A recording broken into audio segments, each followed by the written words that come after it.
સોમનાથમાં યોગ દિવસની કરાશે ઉજવણી 21 જૂને સોમનાથ દાદાના મંદિરના પટગણમાં કહી શકાય કે ઉજવણી કરવામાં આવશે।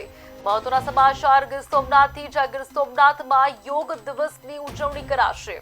21 જૂને સોમનાથ દાદાના મંદિરના પટાગણમાં થશે ઉજવણી। વિશ્વ યોગ દિવસની સોમનાથ મંદિરના પટાગણમાં ઉજવણી કરાશે। જિલ્લા કલેક્ટર એનબી ઉપાધ્યાય સ્થળનું કર્યું છે ખાસ નિરીક્ષણ। 3000 જેટલા લોકો યોગા કરી શકે એવી વ્યવસ્થા કરાઈ છે। 900 થી વધુ શાળાઓમાં યોગ દિવસની ઉજવણી થશે। 2 લાખથી વધુ લોકો યોગ દિવસની ઉજવણીમાં તેઓ ભાગ લેશે।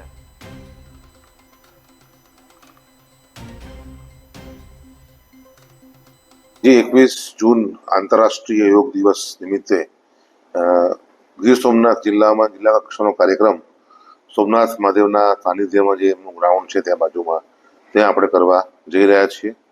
આ કાર્યક્રમમાં અંદાજિત 2500 થી 3000 લોકો ભાગ લેશે તેવી અમારી અપેક્ષા છે।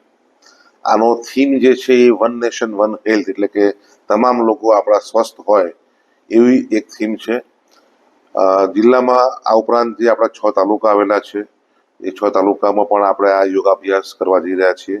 આ ઉપરાંત શાળાઓ, આંગણવાડી કેન્દ્રો, આરોગ્ય કેન્દ્રો, પોલીસ સ્ટેશન આ તમામ જગ્યાએ યોગાભ્યાસ કરવામાં આવશે। આ ઉપરાંત જે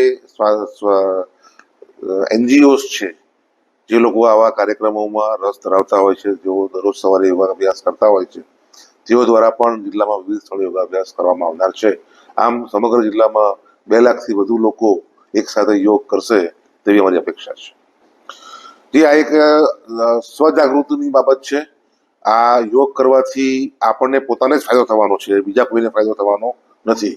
એટલે આપણે આપણા બધાના માધ્યમથી અમે લોકોને અપીલ કરીએ છીએ કે અમારા કાર્યક્રમમાં આવું જરૂરી નથી, પરંતુ આપ આપના ઘરે પણ રહીને યોગ કરી શકો છો। અમારા ત્યાં આવો તો આપને અમારા ટ્રેઇન્ડ ઇન્સ્ટ્રક્ટર્સ દ્વારા આપને કેવી રીતે યોગ કરવા તેની સંપૂર્ણપણે આપને અભ્યાસ કરવામાં આવશે।